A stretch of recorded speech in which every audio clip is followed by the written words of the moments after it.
continues to put together these tapestries of joy for recipients.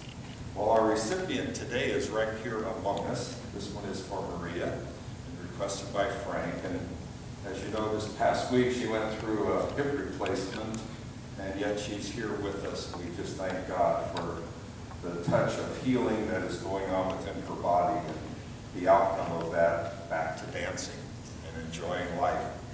So we'll ask the Lord to bless this quilt, to remind Maria of your ever-presence, Lord, in her life and through this healing process.